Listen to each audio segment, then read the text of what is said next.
los agentes quimioterapéuticos. Y en el grupo B,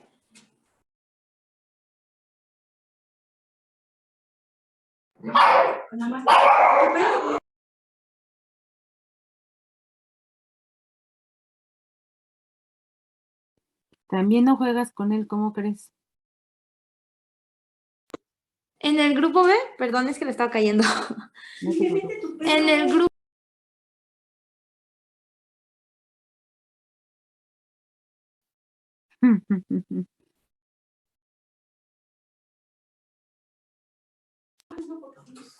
ahorita se la llevo.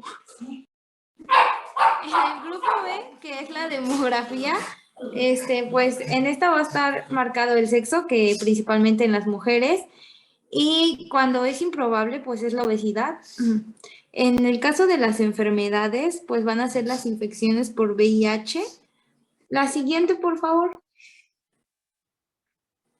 Alguna de las clasificación de esta patología es que pues engloba 5 grupos. En el grupo 1 vamos a encontrar que hay hipertensión arterial pulmonar idiopática o hereditaria. Bueno, esto ya les había mencionado, lo de los genes y la penetrancia, que es el gen BMPR2, ALK1. Y en el grupo 2 vamos a encontrar la hipertensión pulmonar debida a alguna cardiopatía, la disfunción sistólica o diastólica, alguna vulvolopatía o incluso la obstrucción del flujo. En el grupo 3 tenemos que hay hipertensión pulmonar debida a neumopatías o hipoxia. En este caso está la enfermedad pulmonar obstructiva crónica o la neumopatía intersticial.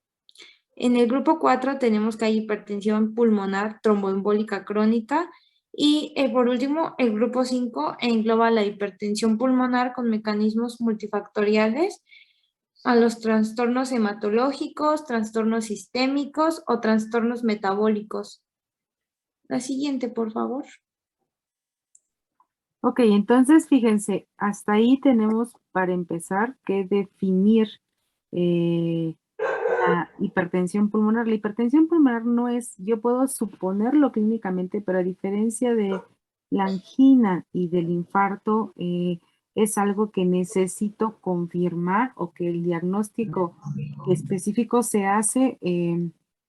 Hay dos maneras de hacerlo, pero una específica. Lo puedo hacer por un ecocardiograma transtorácico y lo puedo hacer la más específica por un cateterismo, pero ahora específicamente de las cavidades derechas o midiendo la presión pulmonar.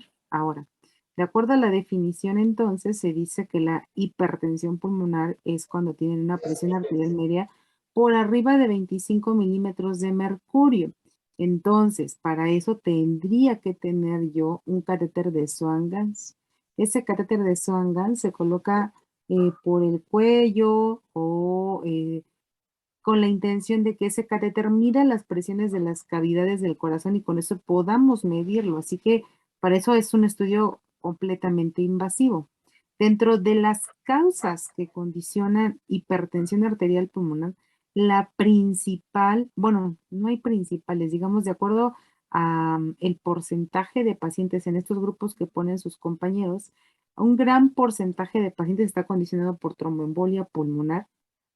Eso en la actualidad se ha visto aumentado sobre todo por pacientes que tuvieron COVID. Los pacientes que tuvieron COVID tenían riesgo sumamente alto de tener tromboembolia pulmonar y eso a su vez condicionaba que tengan datos de hipertensión pulmonar. Así que la segunda causa más frecuente que van a ver ustedes es las valvulopatías. De las valvulopatías, ¿cuál? Generalmente la asociada a válvula mitral. Así que hay medicamentos que pueden condicionarles hipertensión pulmonar de todos los que mencionó de todo lo que mencionó sus compañeros. Y el otro grupo importante son pacientes que tienen enfermedades pulmonares específicas, como cuáles, como displasias pulmonares, como fibrosis pulmonar o como alguna neumopatía intersticial. Se supone que de acuerdo a la prevalencia entre género, es decir, entre hombre y mujer, la prevalencia va mayor en la mujer y desafortunadamente esa prevalencia hace que la calidad de vida del paciente sea sumamente deteriorada, porque cuando nosotros diagnosticamos hipertensión pulmonar, generalmente el paciente tiene mucho tiempo de evolución y la hipertensión pulmonar a su vez hace que se dilaten las cavidades del corazón y esa dilatación de cavidades del corazón me va a condicionar algo que se llama falla cardíaca. Ahora, si el paciente tiene hipertensión pulmonar, ¿ustedes qué se imaginan o más bien qué tipo de insuficiencia cardíaca se imaginan que va a tener el paciente?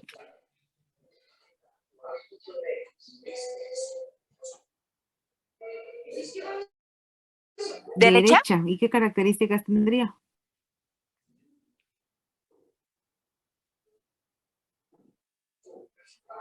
¿Qué características tendría? ¿Signos de congestión pulmonar? Síndromes de congestión pulmonar. O sea, ¿tendría estertores el paciente? Sí.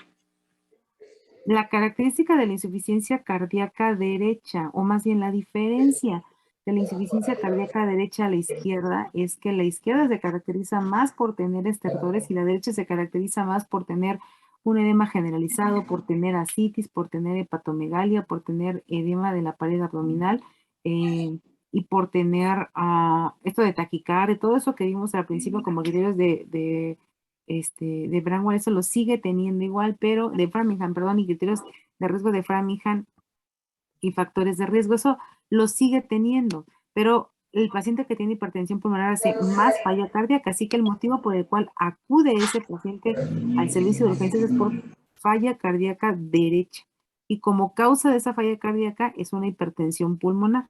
Así que eso cambia completamente, porque yo puedo hacer el diagnóstico de falla cardíaca, pero para que yo busque la causa sí tendría que pedir o un cateterismo o para medirle, cateterismo para ver cavidades derechas, es decir, medirle un Swan-Ganz o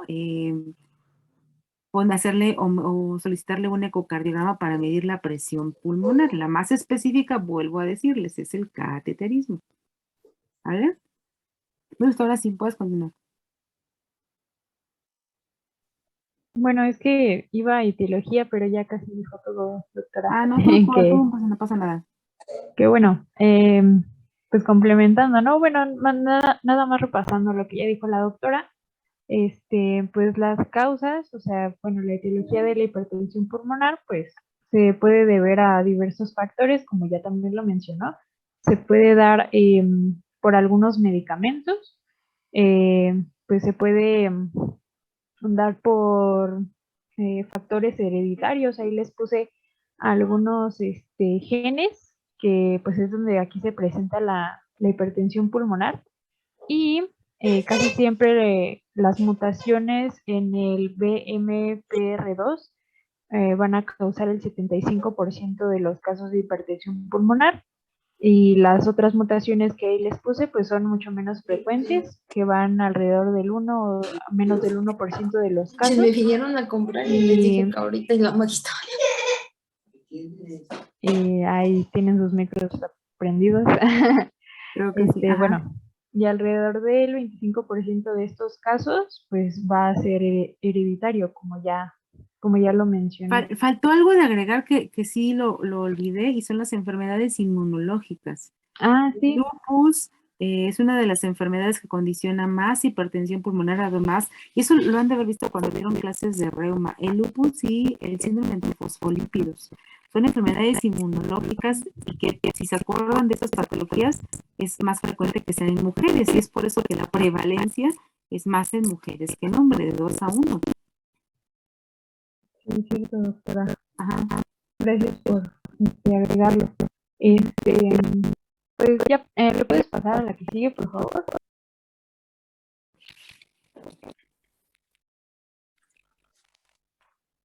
Bueno, en cuanto a la fisiopatología, primero hay que tener en cuenta que hay factores vasodilatadores y vasoconstrictores. En los vasodilatadores, pues está la prostaciclina, el óxido nítrico y el oxígeno. Y en los vasoconstrictores vamos a encontrar las mutaciones genéticas, la serotonina y la endotelina.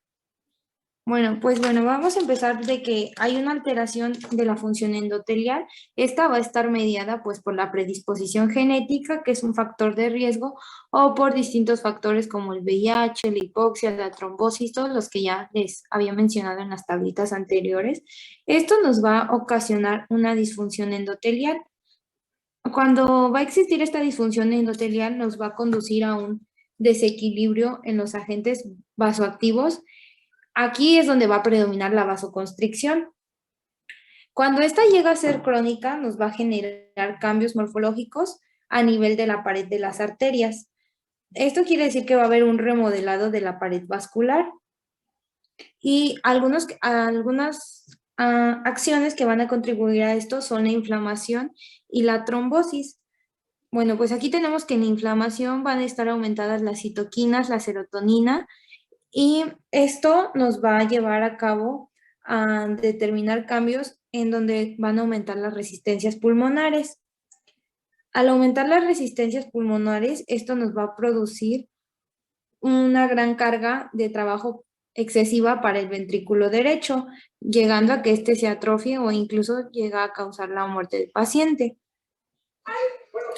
Como consecuencia de todo esto, pues la endotelina va a estar aumentada, el óxido nítrico va a estar disminuido y las prostaciclinas van a estar disminuidas y esto va a crear un efecto vasodilatador y antiagregante plaquetario.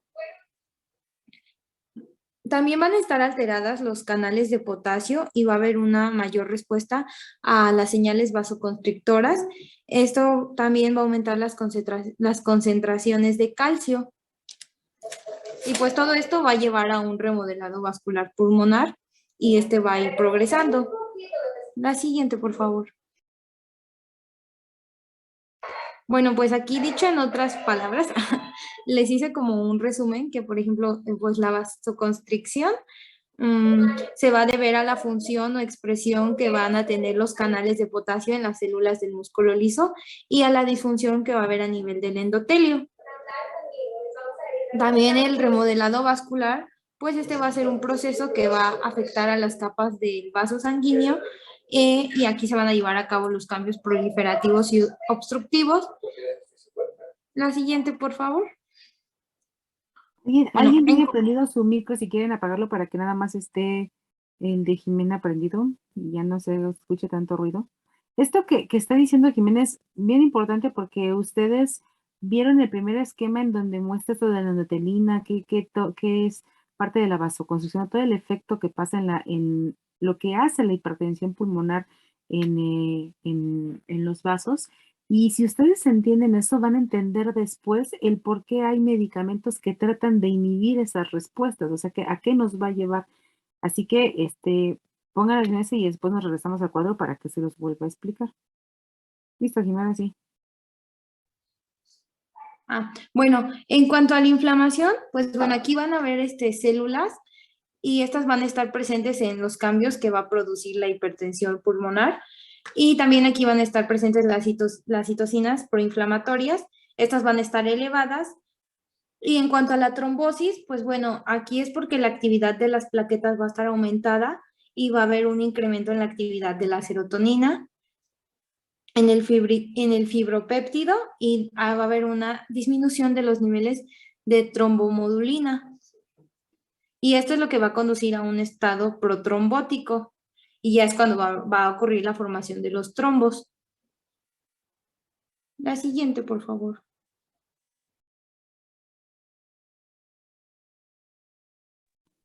Ok, respecto al cuadro clínico que presentan estos pacientes,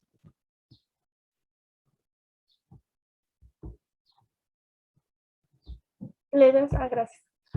Bueno, generalmente estos pacientes al principio de la enfermedad son asintomáticos, como bien decían en la cita del inicio, las personas ya llegan con una enfermedad avanzada. Entonces, en las primeras etapas, pues se presentan asintomáticos.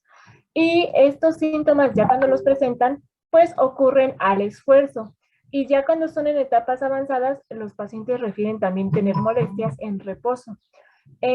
Bueno, ¿y cuáles son estos síntomas? Bueno, generalmente lo principal es la disnea de esfuerzo. También van a presentar como este tipo de tos seca, y van a referir pues dolor precordial de tipo anginoso.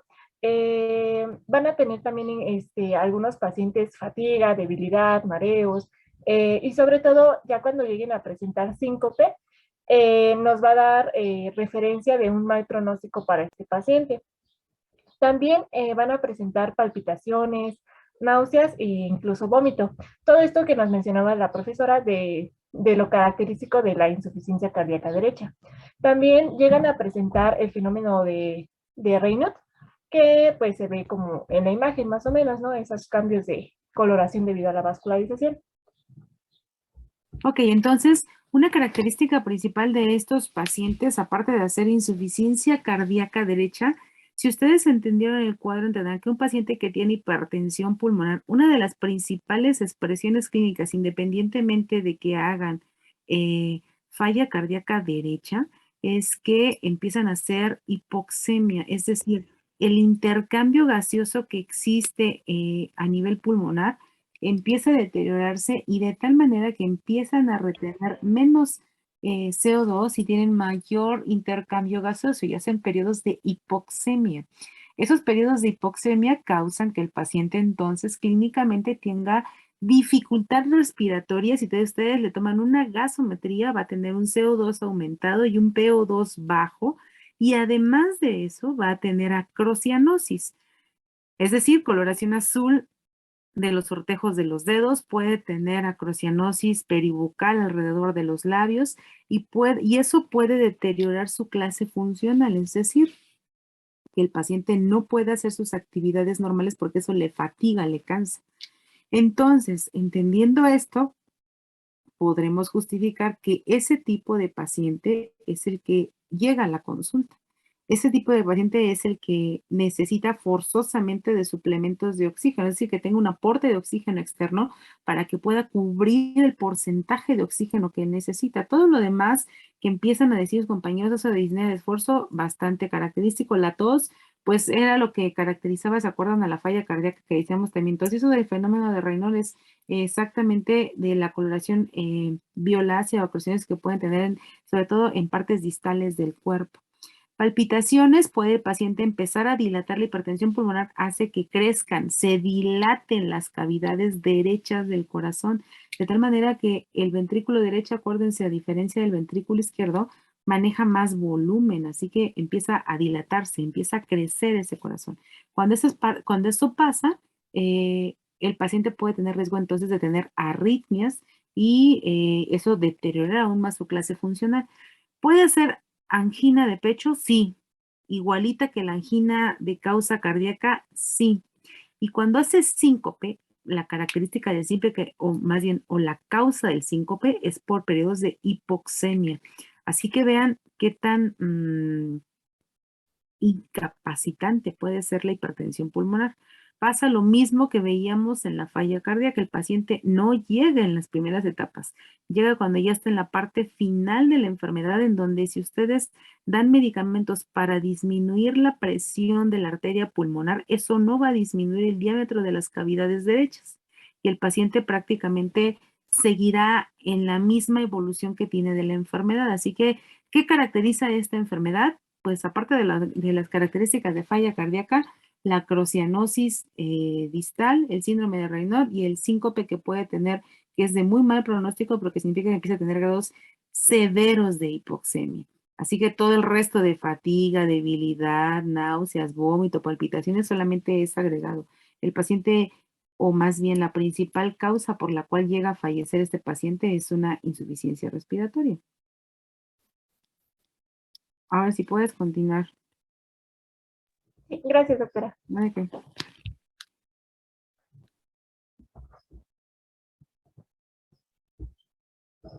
Ok, y bueno, otro de los signos que vamos a encontrar en los pacientes es hemoptisis. Esto es cuando ya ocurra una ruptura de las arterias bronquiales.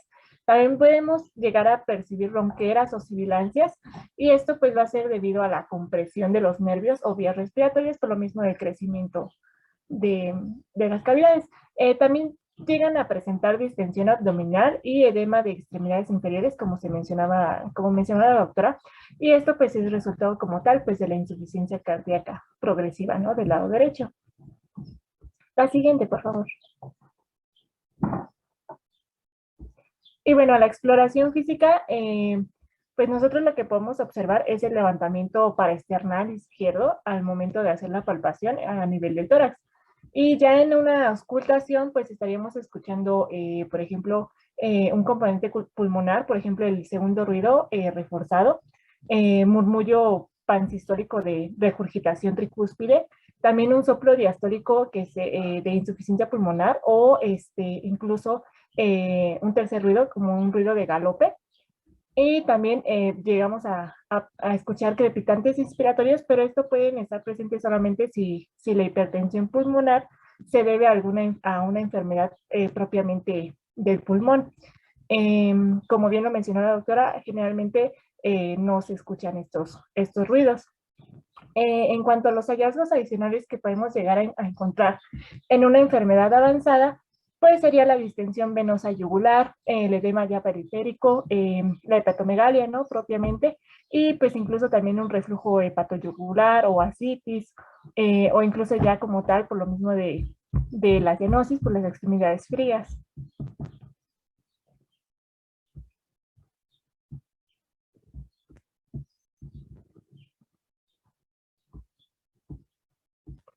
Ok, entonces vamos a hablar un poco del diagnóstico.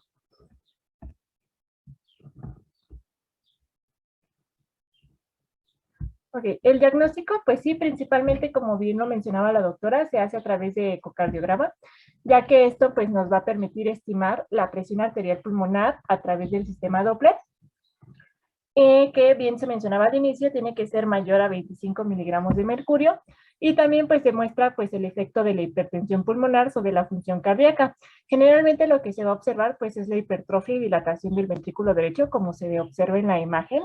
Ahí se ve el VD, el ventrículo derecho, y la aurícula derecha pues se ven bastante grandes, ¿no? Y pues también la dilatación de la aurícula derecha. Encontré en la bibliografía que hay una ecuación con la cual se puede estimar más o menos lo que es la presión, y esta es la ecuación de Bernoulli. Aquí les puse nada más la ecuación simplificada. Me parece que también hay una ecuación que es modificada de Bernoulli. Y pues esto lo que nos estima pues es la presión sistólica de la arteria pulmonar, y la B sería por la velocidad máxima estimada del Doppler a través de la válvula tricúspide. Entonces, otro también de las formas de diagnosticarlo pues es como tal el cateterismo derecho, en donde pues la presión nos va a marcar mayor a 25 miligramos de mercurio. Puse entre paréntesis 20 porque también lo encontré en una de las bibliografías, pero me parece que es 25. Y pues en este caso el cateterismo solamente está indicado cuando hay sospecha de hipertensión arterial pulmonar o hipertensión pulmonar tromboembolítica o crónica, y estaría contraindicado en pacientes que tengan una cardiopatía izquierda crónica o una enfermedad pulmonar que muestre como tal signos de hipertensión, ¿no? Que sea una enfermedad propia del pulmón.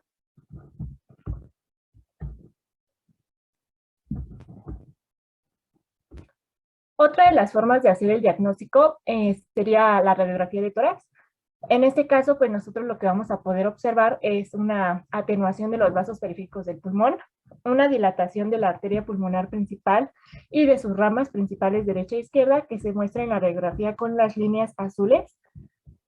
Y aparte, pues vamos a encontrar también lo que sería la oligoemia periférica, o lo que es el adelgazamiento abrupto de la vasculatura del pulmón. También vamos a encontrar pues una dilatación del ventrículo derecho que se ve con la línea anaranjada, y vamos a encontrar pues alteraciones en el parénquima pulmonar que puedan ser de etiología, que puedan ser pues como tal lo que nos esté dando la hipertensión pulmonar, como pues las enfermedades pulmonares intersticiales o un enfisema severo, que es lo que nos esté dando la hipertensión. Pero pues generalmente si es algo cardíaco, pues veríamos lo que es la dilatación. Fíjense en esta placa que pone su compañera ahí, en donde pone la dilatación de los arcos de las pulmonares. Cuando ustedes ven una radiografía de tórax. La radiografía de tórax solamente, acuérdense que en lo que veíamos en el tema de insuficiencia cardíaca, en donde yo decía, tiene una cardiomegalia radiográfica, es lo que, o más bien, es un criterio diagnóstico de Framingham. En el caso de la insuficiencia cardíaca derecha, eso no cambia, pero entenderíamos que si tienen una hipertensión pulmonar y si va a ser una insuficiencia cardíaca derecha, debería de tener dilatación de las cavidades derechas. Ahora bien, si ustedes toman una radiografía de tórax, lo que van a ver, o lo más característico, que tampoco es una regla, lo más característico es que si existe una hipertensión pulmonar, exista dilatación del arco de la pulmonar. Y a la dilatación del arco de la pulmonar lo van a ver exactamente por debajo del arco aórtico. Así que tienen que ver el arco de la pulmonar, tanto el de la pulmonar del lado derecho como el del lado izquierdo. Y una característica de estos pacientes es que llegan a tener dilatada o tener crecimiento de la aurícula derecha. Y vean lo que está señalado como con guinda por debajo de la pulmonar, donde dilata las cavidades, o que lo que hemos visto anteriormente dilata las cavidades derechas, dilata la aurícula derecha y como consecuencia empieza a dilatar el ventrículo derecho. Recuerden que el ventrículo derecho no lo vemos. El ventrículo derecho va por detrás de la aurícula, así que lo que llega a pasar es que levanta la punta del corazón por estar dilatado. Esa es la característica de los pacientes que hacen falla cardíaca por hipertensión pulmonar. Así que, ok, sí, lo más sencillo es ver si tiene cardiomegalia o no, pero tendría que ver las estructuras anatómicas que tiene el paciente.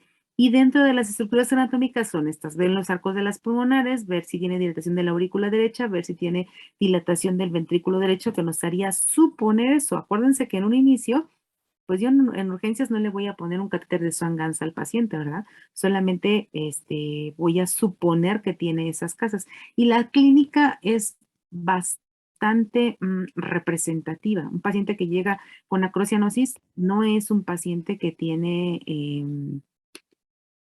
no es un paciente que tiene falla cardíaca. La falla cardíaca, si ustedes se acuerdan de los criterios de Framingham, no se caracterizaba porque tuviera acrocianosis. O sea, de hecho, ni siquiera estaba criterios de Framingham. No se caracterizaba porque tuviera la piel pálida o que tuviera hipoperfusión. La falla cardíaca en los criterios nunca dice nada de eso. Y en los de hipertensión pulmonar, esa sí es una característica que el paciente llegue, les vuelvo a decir, con dificultad respiratoria, con disnea y con acrocianosis por la hipoxemia que tiene, que puede ser inclusive periodos de síncope, que fue lo que mencionaron sus compañeros. Ajá, ahora sí continúa. Sí, doctora. Ahí Bueno, déjale. Si el paciente hace lo que veíamos anteriormente, que dilata las cavidades del corazón y dilata la aurícula derecha, el ventrículo derecho, entonces, ¿cómo se imaginan ustedes que sería parte de inclusive del protocolo diagnóstico de lo que tenemos que hacer en el paciente? ¿Cómo se imaginan que estaría el electrocardiograma? Natalia, ¿tú qué te imaginas que tendría un electrocardiograma La de ese paciente? hipertrofia ventricular, Derecha, sí. ¿ok? ¿Qué más? Inversión de la onda T, No, dijimos, tiene crecimiento de la aurícula derecha.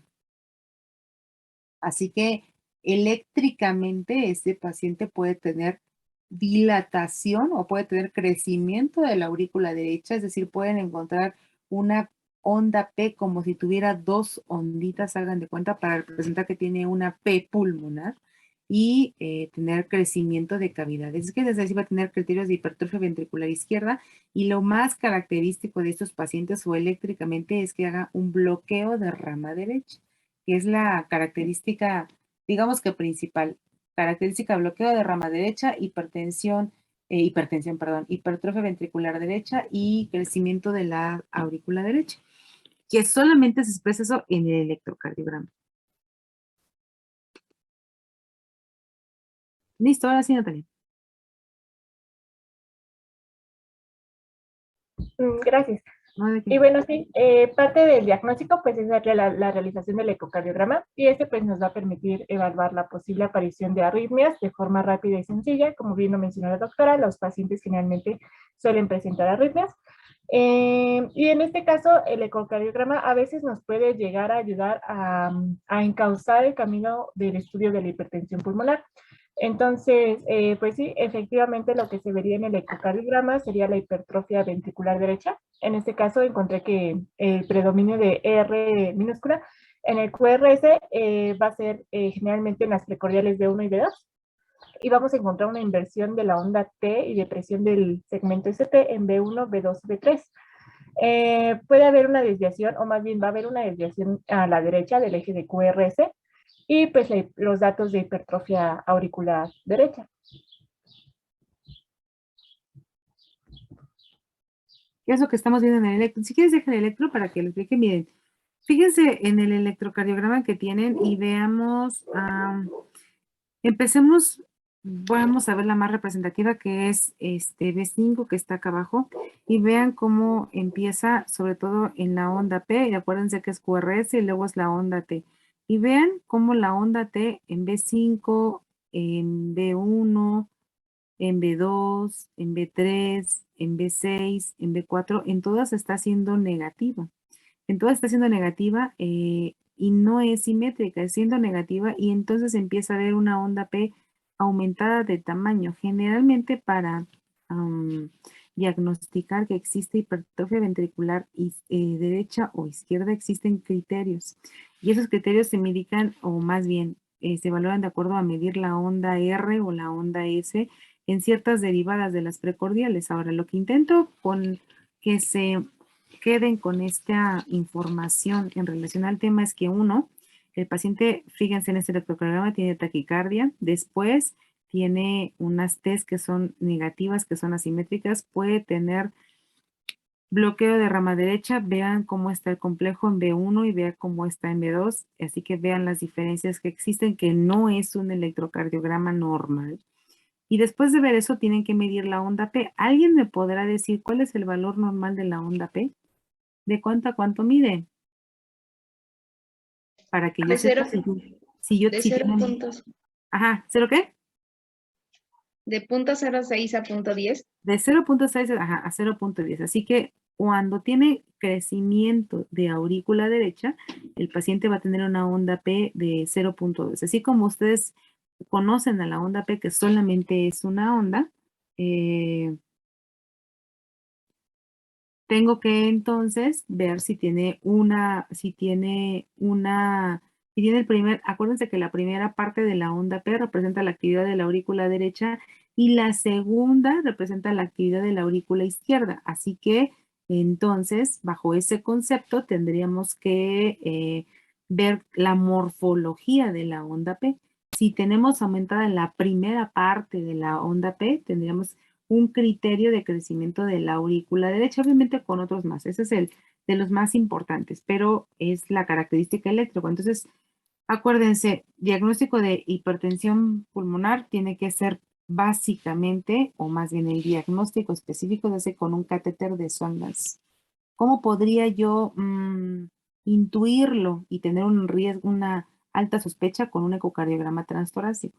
La radiografía de tórax no hace el diagnóstico de hipertensión pulmonar, solo me ayuda a descartar causas o ver si tiene dilatación del arco de la pulmonar. Y el electrocardiograma, pues tampoco es que sea patognomónico. El paciente que tiene hipertensión pulmonar puede tener un electrocardiograma normal. Esos hallazgos que yo les diga es como lo más característico, pero tampoco es que sea una regla para que se presente en todos los pacientes. Listo, pequeña, sí, continuamos.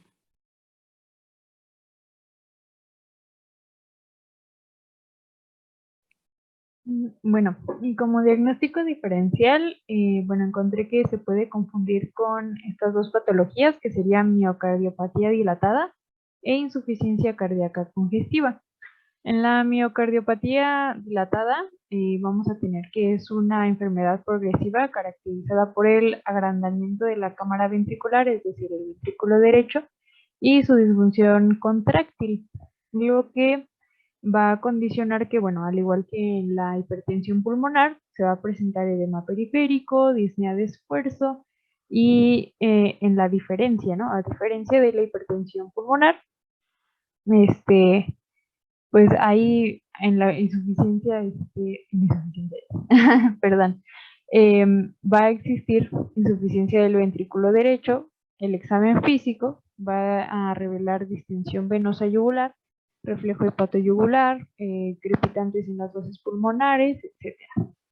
Y en la insuficiencia cardíaca congestiva va a ser un estado fisiológico que se va a caracterizar por un gasto cardíaco insuficiente.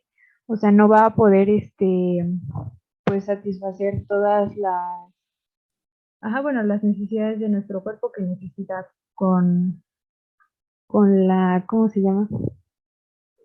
Ay, doctora, ayúdeme, ¿cómo se dice esto? Bueno, con el bombeo de sangre, digamos. Entonces, La cantidad de sangre que no este, entendí, ¿qué querías explicar? sí, es que, pues, nada más era eso, ¿no? O sea, que no va a poder, circular toda la sangre que se necesita para todo el cuerpo, Ajá. sino que va a haber una disfunción de esto. Pues Entonces, es que esa era como hasta la definición de insuficiencia cardíaca, ¿no? ¿Se acuerdan que una definición de falla cardíaca era que era la expulsión, o que más bien era la que el ventrículo izquierdo pues pulsaba una cantidad insuficiente para satisfacer las necesidades de todos los órganos? Así que esa es hasta una definición de falla cardíaca, ¿no? ujú, Ajá. no, gracias, doctora. Mm. Y bueno, seguimos con la insuficiencia cardíaca congestiva, que aquí, al igual que en la hipertensión pulmonar, se va a presentar disnea de esfuerzo, ortopnea, fatiga, edema periférico y palpitaciones. Y en caso contrario, ¿no? A diferencia de la hipertensión pulmonar, pues no se va a presentar insuficiencia del ventrículo derecho y el examen físico nos va a revelar una distensión venosa yugular, reflujo hepatoyugular y crepitantes igual en las bases pulmonares. ¿Le puedes cambiar a la que sigue, por favor?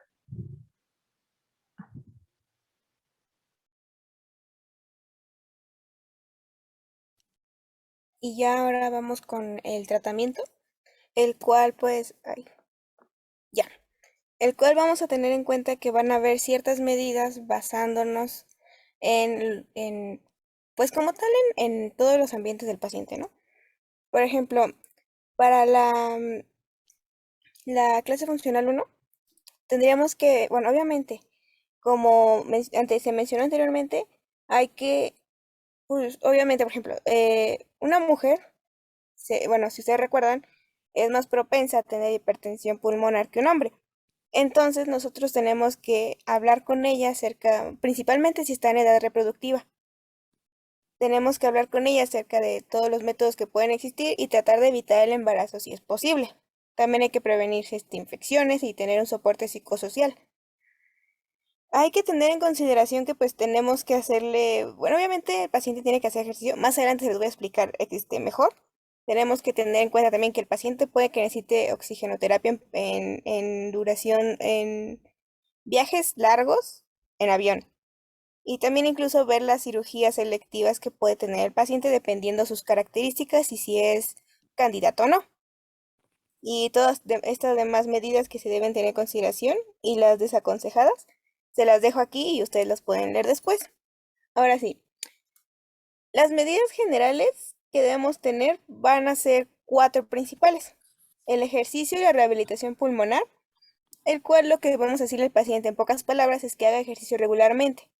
Ojo, cuando le decimos que haga ejercicio, no nos referimos a que se canse, a que haga cardio por 1 hora, no. Solamente que haga ejercicio básico, caminata, ejercicios que no sobrealteren al paciente de una manera, por así decirlo. No podemos forzarlo si sabemos que tiene hipertensión pulmonar. Y También las vacunas. generalmente esos ejercicios son medidos, o sea, existen clínicas de falla cardíaca en el hospital, en cualquiera, y se le ha hecho mucha difusión, inclusive, por ejemplo, en el siglo XXI hay un servicio específicamente dedicado a ventrículo derecho y a hipertensión pulmonar. Y esos tipos de pacientes generalmente llevan la actividad física con un médico rehabilitador que además es cardiólogo, en el cual intentan ponerle ejercicios o actividades que ellos puedan realizar, pero a su vez que tengan una clase funcional que sea conservada y que les permita hacer sus actividades. O sea, eso es, digamos, como que lo inicial que debería de pasar con esos pacientes. Ajá, justamente eso. Ajá. No lo pude haber dicho mejor. Muchas gracias, doctora. Ay, Otra cosa que también tenemos que tener en cuenta es las vacunas. El paciente, bueno, la hipertensión pulmonar se va a considerar ya como enfermedad crónica, entonces los pacientes se deben de inmunizar, principalmente con las vacunas que vayan a su edad, y principalmente influenza, neumonía y demás. El asesoramiento contra el tabaquismo, creo que como tal el título habla por sí solo. Tenemos que, por ejemplo, si el paciente es fumador, tenemos que tratar de persuadirlo de que busque la manera de dejarlo, porque sinceramente no le va a ayudar. Igual tenemos que asesorarlo y explicarle qué es lo que está pasando, qué es lo que no puede pasar, qué es lo que no debería pasar. Y ya si estos hablamos... pacientes tienen gran disposición, o sea, imagínense Ujú. la hipertensión pulmonar, el daño endotelial que existe a nivel pulmonar y lo hace susceptible, uno, a tener infecciones respiratorias repetitivas y a que esas infecciones respiratorias, si en algún paciente que está sano, que no tiene hipertensión pulmonar, le llega a condicionar insuficiencia respiratoria, pues imagínense en un paciente que ya tiene insuficiencia respiratoria por una hipertensión pulmonar. Así que una de las principales, digamos que justificaciones en este paciente entonces es que tengan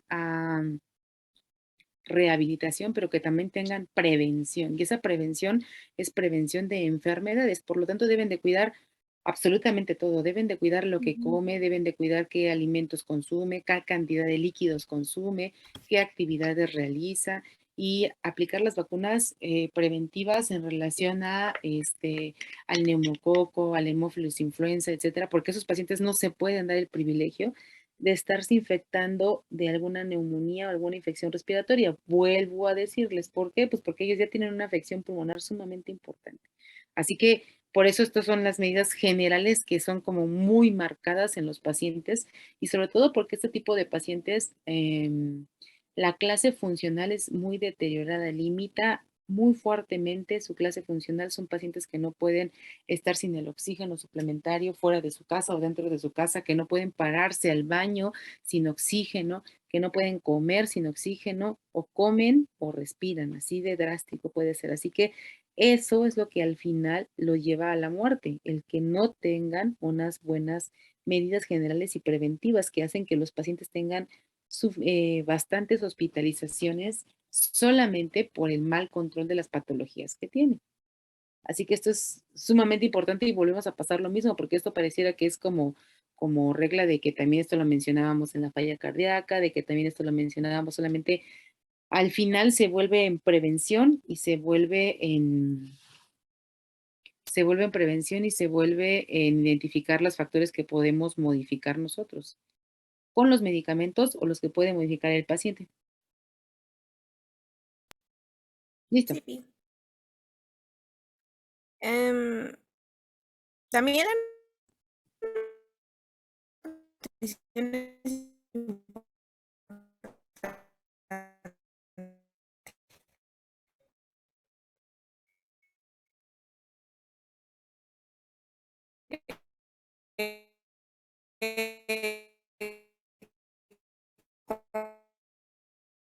Creo que se corta, porque el mío está bien. ¿Sí me escuchan a mí? Ay, no me digas eso. Sí, doctora, usted sí la escuchamos bien. Ah, es que yo creo que está Ya como me... alejado. No, como que sí, pero como que no. Ahora, ¿ya me escucho mejor? Ándale, sí, perfecto. Ok. Bueno, cuando hablamos de la nutrición, nos referimos más que nada a que el paciente debe mantener un IMC normal, porque pues simplemente es importante.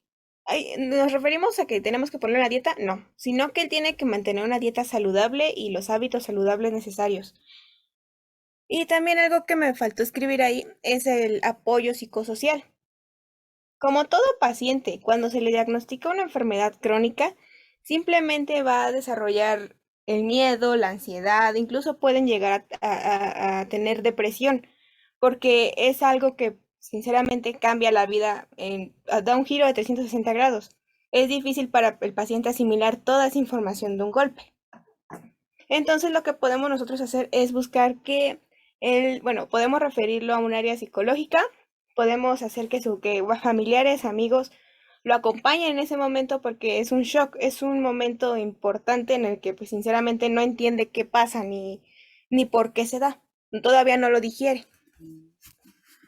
Ujú. Listo. Ahora, cuando hablamos de terapias de apoyo, vamos a ocupar la oxigenoterapia. Y pues como la doctora mencionaba anteriormente, va a haber pacientes que incluso con el esfuerzo más mínimo no tienen o no pueden sentir esa sensación de que respiran. Entonces nosotros vamos a administrar oxígeno a pacientes que tengan hipoxemia en reposo, que sea hipoxemia inducida por el ejercicio o nocturna. También vamos con anticoagulantes, el cual no son muy indicados a menos, bueno, principalmente si hay un paciente que tenga esclerosis sistémica. Vamos a ocupar warfarina, el cual va a ser el anticoagulante de elección. No encontré posología porque no es muy recomendada y tampoco es muy usada. No sé si usted, doctora, pueda ayudarme con ese dato. Generalmente los pacientes que hacen, y ya lo habíamos visto anteriormente, los pacientes que hacen hipertensión, que tienen hipertensión pulmonar, acuérdense otra vez lo que les mencionaba, tiene dilatación de las cavidades derechas, dilatan la aurícula y entonces como consecuencia hacen arritmias. ¿Y cuál es la arritmia más frecuente en pacientes que tienen hipertensión pulmonar? ¿Cuál se imaginan? Por eso los anticoagulan. O sea, no es que a la hipertensión pulmonar per se y a todos los anticoagulen. O sea, ¿cuál creen ustedes que es la arritmia más frecuente en estos pacientes?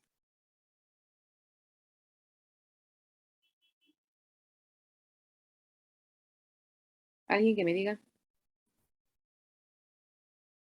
Bloqueo AB. No. Otra vez, dilatación de cavidades derechas y dilatación de la aurícula derecha.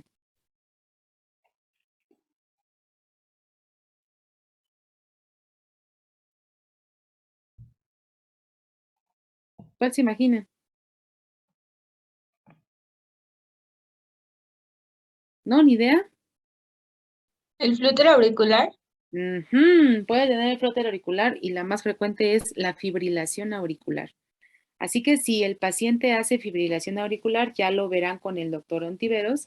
Hay una clasificación que forzosamente la fibrilación auricular es de las arritmias más frecuentes y es la arritmia, valga la redundancia, más arrítmica. Así que la característica de esa arritmia es que tiene el riesgo o es protrombótica, o sea, tiene riesgo de formar trombos y entonces es por eso que es la indicación primaria casi casi de tener anticoagulados esos pacientes.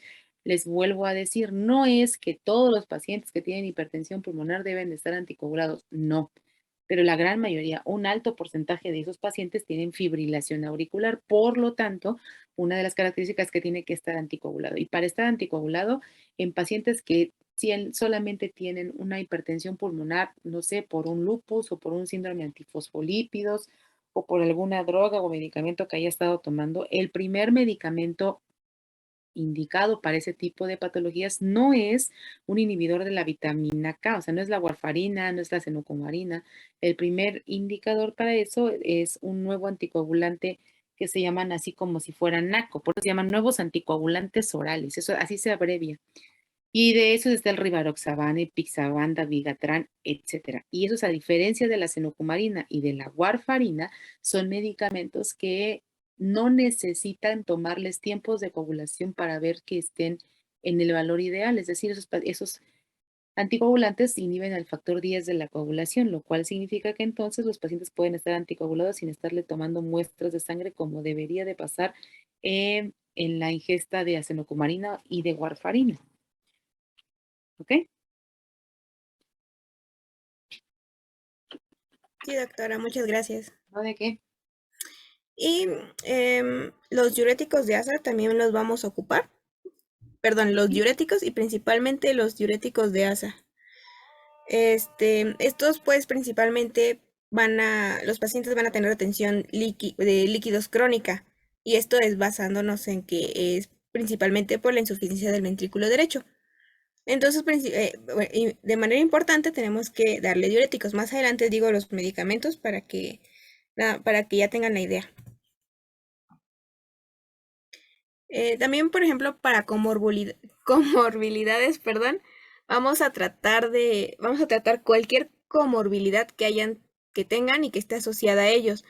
Hay que buscar la manera de suspender los medicamentos que puedan empeorar o inducir a la propia hipertensión pulmonar. Y de ahí tenemos que optimizar la terapia para cualquier trastorno pulmonar o cardíaco que también tengan. Si hablamos de la natalidad, hay que mencionar a la paciente que puede ser peligroso que tenga algún embarazo, principalmente, como anteriormente les mencioné, si está en edad reproductiva. Entonces nosotros podemos recomendarles los anticonceptivos reversibles de acción prolongada, como el DIU, como las inyecciones, etc. Los de barrera típicos, los anticonceptivos hormonales. Principalmente, si no me equivoco, hay que tratar de decir a la paciente que no tome anticonceptivos con estrógenos vía oral. Porque, No me acuerdo muy bien porque son el- procoagulantes, pero Ajá. también es indicado que los pacientes que tienen hipertensión pulmonar no se embaracen. Por eso dice control de la natalidad, porque ustedes ya verán clases después de embarazo, pero fisiológicamente en el embarazo se aumentan las presiones pulmonares de la mujer embarazada. Así que imagínense si se aumentan y ella tiene hipertensión pulmonar, puede tener peores resultados el embarazo. Así que se identifica que desde el principio que se diagnostica la enfermedad, el paciente debe tener control de la natalidad.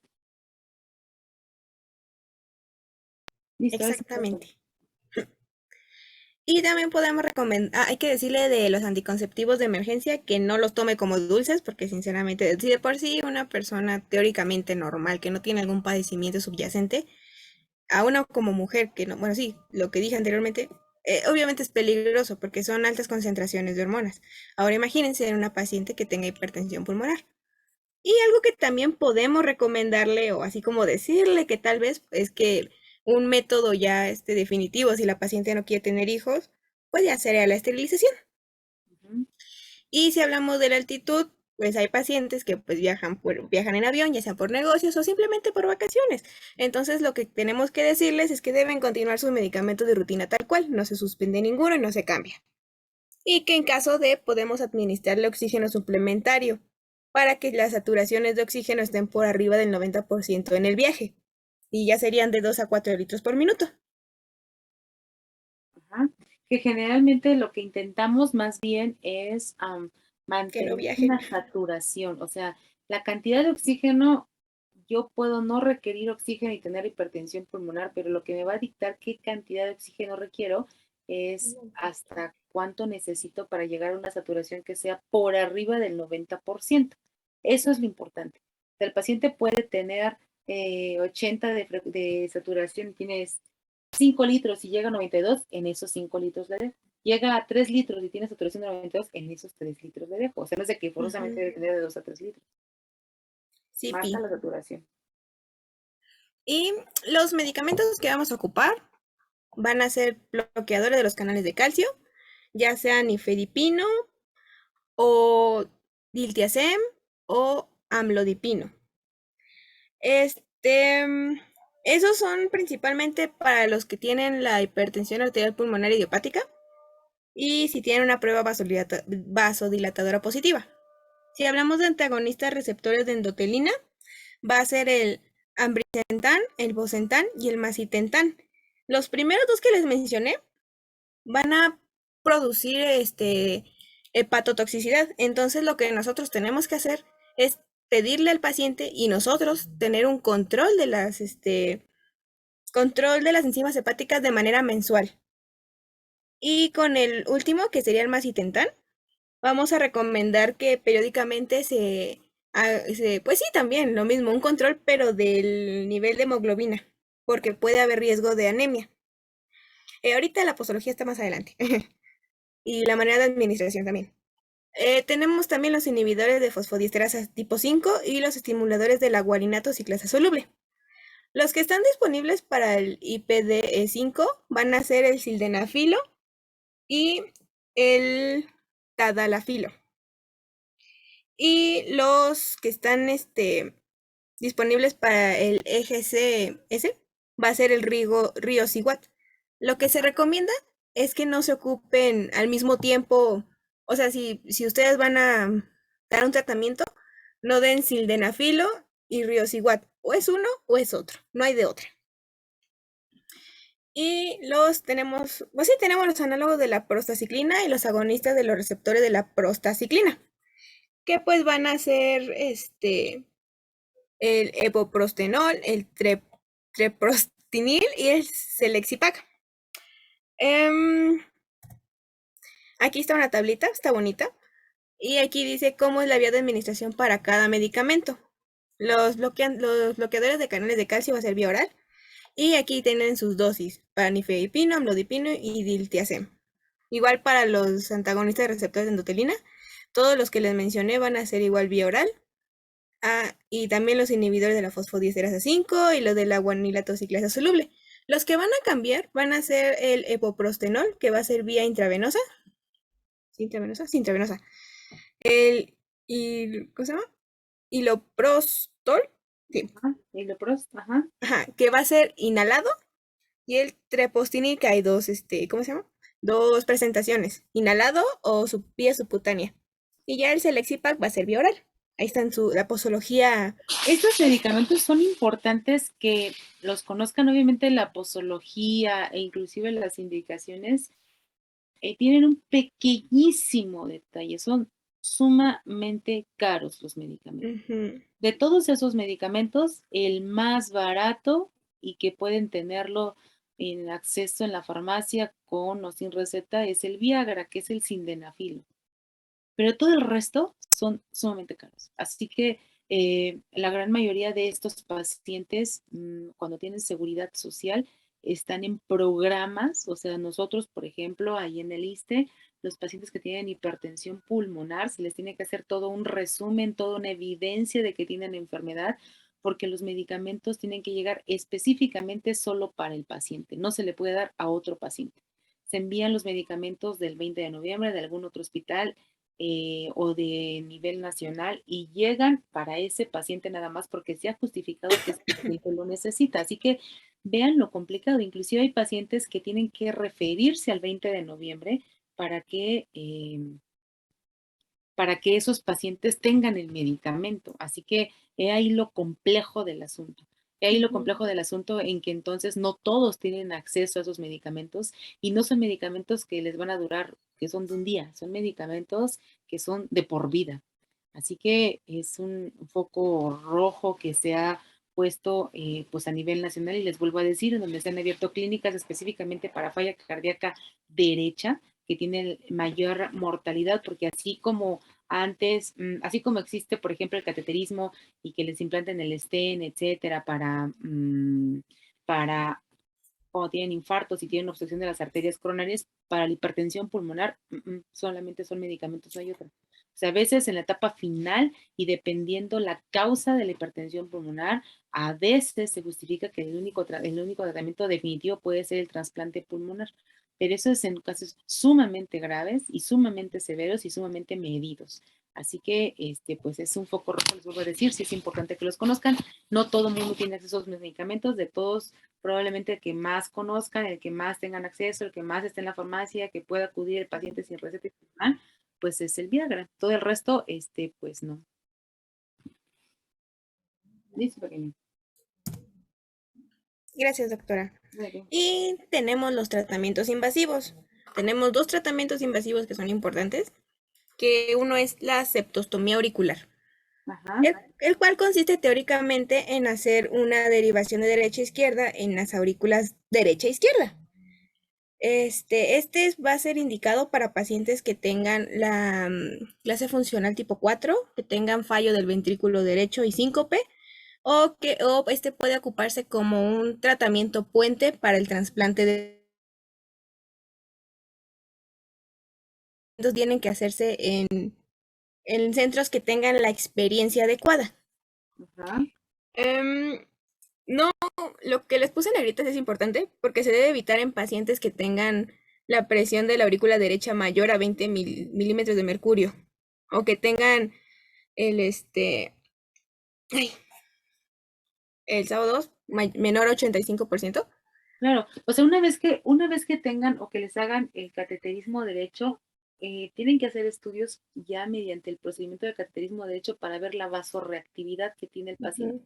Esto de vasorreactividad significa que voy a administrar un medicamento que voy a ver si tiene una respuesta en el tratamiento en ese momento, si disminuye el tratamiento, porque tampoco son medicamentos que, no sé, que empieza a tomar el sildenafil y ya va a ser ese de por vida, no, son medicamentos que es el sildenafil cierto tiempo, valoro, veo al paciente, no tiene toxicidad, se lo sigo dando, mejoró o no, se lo cambio, así que eso es lo que lo hace diferente, o sea, que no son medicamentos que voy a tomar una sola vez. Sí, Pi. Ok. Y de hecho la septostomía auricular tiene, creo que sí, bueno, yo en lo personal siento que tiene más pros, más contras que pros, porque lo que encontré es de que obviamente va a haber una desaturación arterial y pues sí, esto va a estar en parte del procedimiento, pero se compensa con el aumento del gasto cardíaco y el del suministro de oxígeno, pero llega a ser que tiene una mortalidad alta del 15 al 40% en los pacientes. Y pues los pacientes a los que tengan la hipertensión arterial pulmonar ya avanzada y que le hagan una septostomía auricular, obviamente tiene más probabilidades de, ya sea de empeorar o de fallecer. Y pues esos pacientes que tienen la enfermedad más grave, pues ya son los que tienen, por ejemplo, la presión auricular derecha muy elevada y también el gasto cardíaco muy bajo y así. Y pues también hay que tener en cuenta la edad del paciente. Si es una edad avanzada y la función renal la tiene deteriorada, pues obviamente también va a ser un resultado adverso que vamos a obtener en vez del que queremos. Exacto. Y la dilatación con balón va a ser el de elección en esta parte. Perdón, doctora, le interrumpí. ¿Qué iba a decir? No, está bien. Sí, eso está bien. Ok. Y también tenemos el trasplante de pulmón. Lo que encontré fue que aquí en México aún no hay un centro adecuado que haga trasplantes de pulmones, o al menos eso fue lo que vi en la Gaceta. No, en donde llegan a hacer veces es igual en el Instituto de Cardio o en el siglo XXI de la raza. Ajá. Uy, pero para el trámite va a ser un desastre. Pero bueno, esto va a ser principalmente para pacientes jóvenes y que por ende no tengan una comorbilidad asociada a esto. Y también cuando no tienen una respuesta al tratamiento como nosotros quisiéramos que la tuviera. Normalmente lo que se va a hacer en este trasplante de pulmón va a ser bipulmonar. O sea, no va a ser uno, van a ser los dos.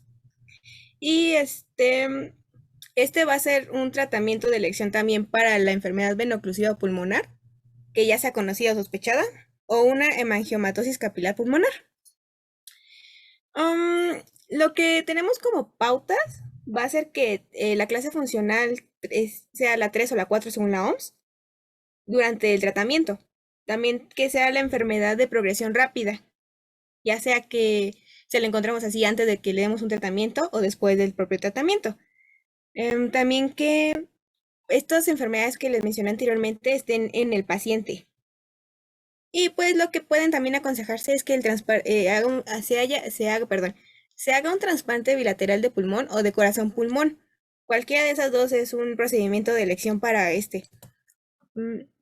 Y aquí les puse dos videos, el cual es de 1 minuto. Y pues aquí se ve, ay, no lo corté. También se llama atrioseptostomía. Y ahí se ve cómo van los catéteres viajando y terminan llegando al corazón y se va viendo cómo pasa el balón y lo inflan. O sea, está bonito ese video. Igual creo que tengo los links aquí, así que se los mando en un momento. De todos modos lo vas a subir, lo vas a subir, ¿no? Para que lo vean todos. Sí, lo voy a agregar ahí es que no lo puse en las referencias, pero se lo pongo antes de subirlo. Ajá. Y de trasplante de pulmón, pues está restringido de edad, entonces no se los puedo poner. Pero sí está muy gráfico, muestra todo tal cual, no es animación. Entonces, sí lo deberían de ver. Y Ya, video, gracias, qué amable. Listo. Y aquí al final les puse una gráfica, un cuadrito bonito, el cual ya nos resume todo lo que hablamos anteriormente. Vamos a ver, vamos a tener que establecer objetivos terapéuticos basados en el perfil de riesgo del paciente y de ahí vamos a hacer medidas generales y tratamiento de soporte. De ahí pues vamos a hacer un diagnóstico, pero ya en la unidad experta y se va a hacer la prueba dilatadora. Si es positiva, se dan bloqueadores de canales de calcio. Y si es negativa, pues tiene un riesgo bajo intermedio. Bueno, perdón, tenemos que evaluar si tiene un riesgo bajo intermedio o uno alto, basándonos en la clase funcional, ya sea 2, 3 o 4. Si la respuesta a los bloqueadores de canales de calcio es inadecuada, no es la que queremos, se va a hacer una terapia específica en monoterapia. Igual con los riesgos basándonos en la clase funcional, vamos a hacer dependiendo la terapia, bueno, la monoterapia o la que tenga combinación, o vamos a dar epoprostenol vía intravenosa. Y de ahí vamos a ver la respuesta clínica que el paciente vaya a tener. Si es adecuada, pues la seguimos manteniendo. Y si es inadecuada, pues ya tenemos que ver otro tratamiento o referir para una evaluación de trasplante pulmonar o ya considerarlo, obviamente basándonos en las características que nuestro paciente tenga.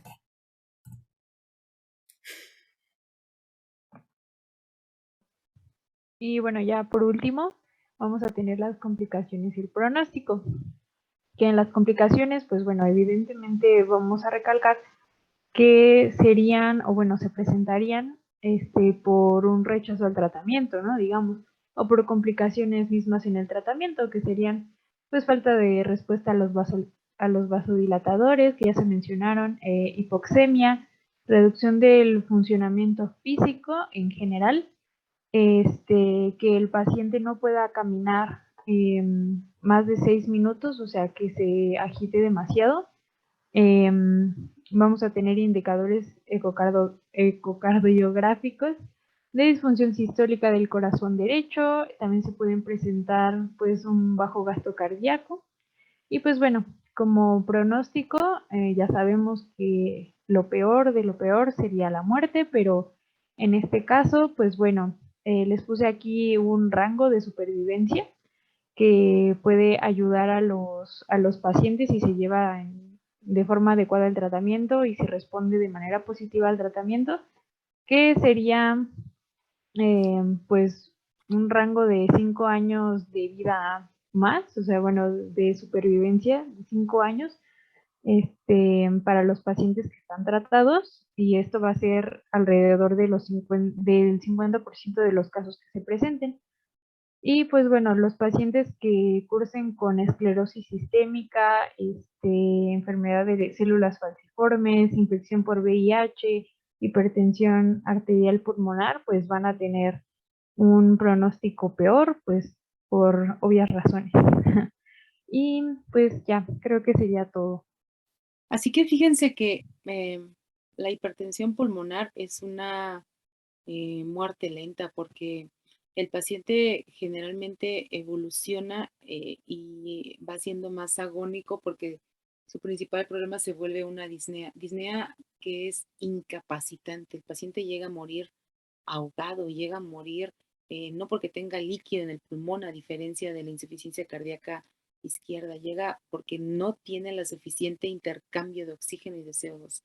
Así que, ¿cuál será la tarea o cuál será nuestra tarea? Uno, identificar a los pacientes, ver los factores de riesgo, clasificar al paciente que tiene hipertensión pulmonar y derivarlo. O sea, derivarlo a, ok, va a ir con el neumólogo, va a ir con el cirujano cardiotorácico porque le van a hacer una endarterectomía, por ejemplo, porque tiene hipertensión pulmonar por tromboembolia pulmonar, etcétera. Así que quiero que de esto lo más importante es que entiendan lo de falla cardíaca. Si ustedes entendieron falla cardíaca, van a entender las diferencias entre falla cardíaca derecha, falla cardíaca izquierda, y van a entender entonces por qué cuando hablamos de cor pulmonale tenemos la clásica expresión de un paciente que tiene hipertensión pulmonar o donde son las principales causas. Cierto es que en la hipertensión pulmonar, específicamente en México, estamos muy en pañales porque todos estos medicamentos que yo les decía, no todos tienen acceso a esos medicamentos, no existe tal difusión como en los pacientes que tienen código infarto o que llegan y ven y que trombolizan o que envían a otra unidad. En los pacientes que tienen hipertensión pulmonar no pasa eso. Así que, pues otro foco rojo, mujeres, somos 2-1 en relación a los hombres. Enfermedades inmunológicas, un riesgo de hipertensión pulmonar, drogas, riesgo de hipertensión pulmonar, tromboembolia, riesgo de hipertensión pulmonar, y en la actualidad ese hipertensión pulmonar, les vuelvo a decir, ha aumentado considerablemente por los pacientes con COVID que hicieron tromboembolia pulmonar. Así que, pues nada, espero que tengan muchas dudas o tengan mucha curiosidad de las patologías. La verdad es que, pues no porque sea cardio, ¿verdad? Pero las patologías de cardio tienen como una evolución en la cual la gran mayoría tienen, así como creo que todas, tienen manera de prevenirse e identificarse a tiempo. No todos tendremos acceso a tener todo el control de las enfermedades, pero lo importante es que prevengan, que identifiquen y que deriven. Así ustedes no puedan dar sildenafil, si lo identifican y lo derivan a un médico que lo va a hacer, esa ya fue su tarea, con eso ya lo hicieron. Así que, pues nada, pónganse a estudiar. Esas clases súbanlas por favor a su carpeta de tareas. Y pues nada, de lo que vimos, o por lo menos en lo que me respecta a mí, en lo que vimos de las clases, van a ser las preguntas que van a venir en su examen solamente de cardio. ¿Sale, chicos? Sí, doctora, gracias. No, de Sí, que, doctora. del equipo 5 que está rotando conmigo, les pido mañana, porfa, que estén como a las 8:30 en la coro, porfa. Sí, doctora. Y, ¿En dónde, doctora? y del equipo 4 que pasó conmigo, mañana van por sus calificaciones, porfa, ¿no? Sí, doctora. Bueno, cuídense mucho. Descansen. Bye, doctora. Buenas Gracias, noches. Gracias, doctora. Adiós. Bye. Gracias, doctora. Adiós. Gracias, Dale doctora. de comer a tu perrito.